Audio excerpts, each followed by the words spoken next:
नमस्कार प्यारे बच्चों, मैं नीरज आपका स्वागत करती हूँ रानी के उपहार के अगले भाग में। आज हम कुछ और मज़ेदार गतिविधियाँ करेंगे और चीज़ों को नाप तोल कर देखेंगे। तो आइए शुरू करते हैं। इसमें मेरे पास हैं यहाँ पर दो समान आकार के कागज़ के थैले। एक थैले में रेत है और दूसरे थैले में सूखी पत्तियाँ। आप सोचकर बताइए कि कौन सा थैला ज्यादा भारी होगा। हाँ, सोचा आपने? मुझे लगता है कि यह रेत वाला जो थैला है वो ज्यादा भारी होगा। इसे जांच करने के लिए हमें क्या करना होगा? जी हाँ, तराजू की मदद से तोलना होगा। तो अभी हम अपना तराजू उठाते हैं और इस तराजू के दो पलड़े तैयार करते हैं। अब हमने तराजू के एक पलड़े में रखा है पत्तियों वाला थैला और दूसरे पलड़े में हम रखेंगे रेत। अब देखें कि कौन सा ज्यादा भारी है।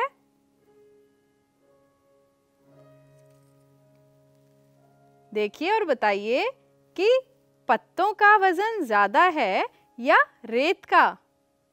बिल्कुल सही, यह पलड़ा भारी है।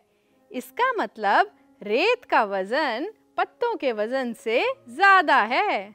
तो बच्चों, अभी हमने देखा तोलने का एक तरीका।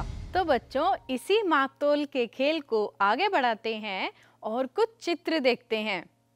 आप इन चित्रों को देखिए और पता कीजिए कि ये सभी किस प्रकार विभिन्न वस्तुओं को तोल रहे हैं। पहला चित्र देखिए, एक महिला है। वह क्या तोल रही हैं? हाँ जी, एक सिलेंडर। और इसको तोलने के लिए वो इस्तेमाल कर रही हैं एक स्प्रिंग बैलेंस का। इस बैलेंस के एक तरफ तो आपको पकड़ना होता है, नीचे एक स्प्रिंग होता है जो आपको बताता है कि नीचे लटकी वस्तु का भार यानी वजन कितना है। क्या आपके घर में ये तराजू है? क्या आप इस तरीके से तोलना जानते हैं? क्या आपने इसे पहले कभी कहीं देखा है? मैंने देखा है एक बार। जो व्यक्ति सिलेंडर देने आते हैं हमारे घर, उनके पास वे सिलेंडर को तोल कर ही घर में देते हैं। अब दूसरा चित्र देखते हैं। यहाँ एक व्यक्ति हैं जो कुछ सामान एक छोटे से बर्तन में डाल रहे हैं और उसके दूसरी तरफ तोलने के लिए कुछ लोहे के बांट रखे हैं। देख सकते हैं आप?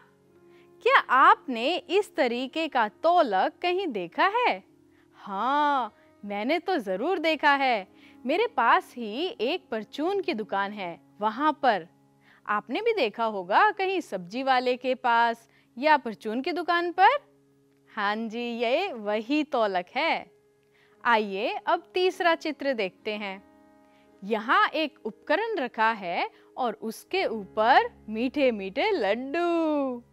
आप देख सकते हैं कि लड्डुओं का वजन यह उपकरण अपने आप ही बता रहा है।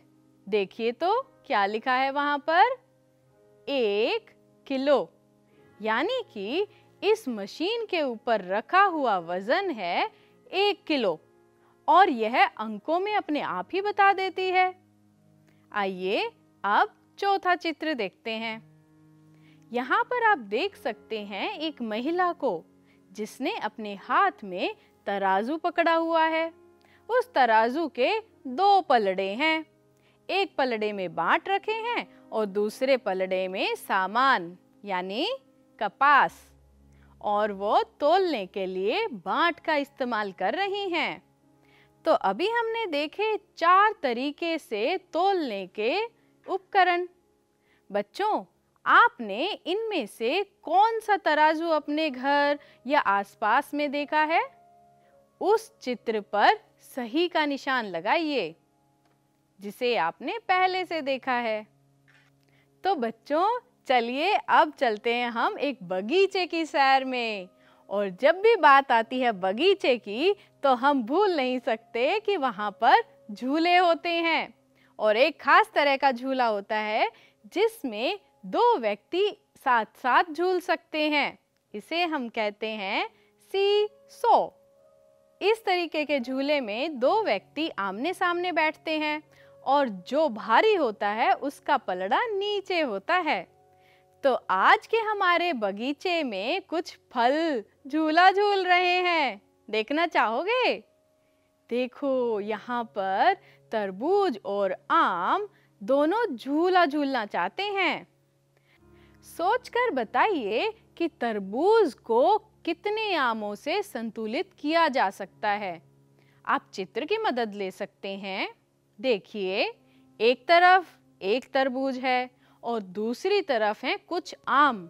आइए इन्हें गिनते हैं। 1, 2, 3, 4, 5, 6। यानी कि एक तरबूज का भार 6 आम के भार के बराबर है। अब आप मुझे सोचकर बताइए कि अगर एक नारियल का वजन 2 आम के वजन के बराबर है तो तरबूज को कितने नारियल से संतुलित किया जा सकता है? सोचिए, एक नारियल 2 आम के बराबर है तो 2 नारियल 4 आम के बराबर होंगे और 3 नारियल 6 आम के बराबर होंगे। यानी कि तरबूज को 3 नारियलों से संतुलित किया जा सकता है।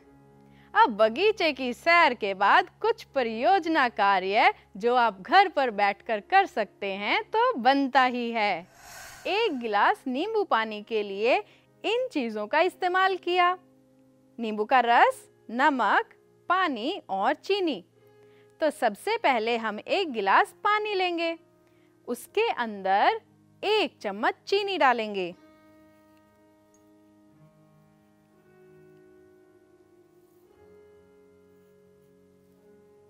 अब 2 चम्मच नींबू का रस,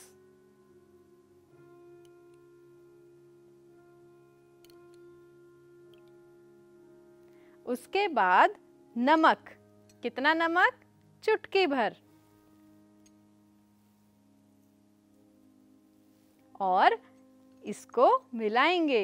हमारा नींबू पानी तैयार ही होने वाला है। देखिए, हमारा नींबू पानी तैयार है। अब रघु अपने लिए और अपने 2 मित्रों के लिए नींबू पानी बनाना चाहता है। रघु को 3 गिलास नींबू पानी और बनाना है। अब आप सोचकर बताइए कि 3 गिलास नींबू पानी बनाने के लिए उसे कितनी सामग्री की आवश्यकता होगी? पानी कितना चाहिए होगा? बिल्कुल सही, 3 गिलास। उसके बाद चीनी 3 चम्मच, नींबू का रस हर गिलास के लिए 2 चम्मच और 3 गिलास के लिए 6 चम्मच नींबू का रस, नमक 3 चुटकी नमक। अब आप पता कीजिए कि आपके घर कौन सा पेय पदार्थ बनाया जाता है। अपनी पसंद का पेय पदार्थ बनाने के लिए आवश्यक सामग्री का पता लगाइए। चलिए अब चलते हैं अपनी अगली गतिविधि की ओर। रघु की बोतल 4 गिलास पानी से भर जाती है। आइए अब देखते हैं कि मेरी यह बोतल कितने गिलास पानी से भर सकती है।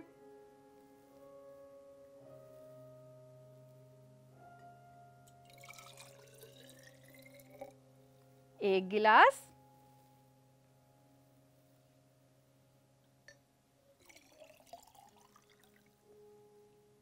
मेरी इस बोतल में 2 गिलास पानी आया है। आपकी बोतल में कितने गिलास पानी आ सकता है? जिस तरह मैंने पता लगाया कि मेरी बोतल में कितने गिलास पानी आ सकता है, आप भी अपने मित्रों के साथ उनकी बोतल और अपनी बोतल में आने वाली पानी की मात्रा के बारे में पता लगाइए और आपकी पाठ्य पुस्तक में दी गई जगह में उत्तर लिखिए। बच्चों, इसी तरह आप मापने तोलने के ये खेल खेलते रहिए और स्वस्थ रहिए। मैं नीरज आप सभी को नमस्कार करती हूँ।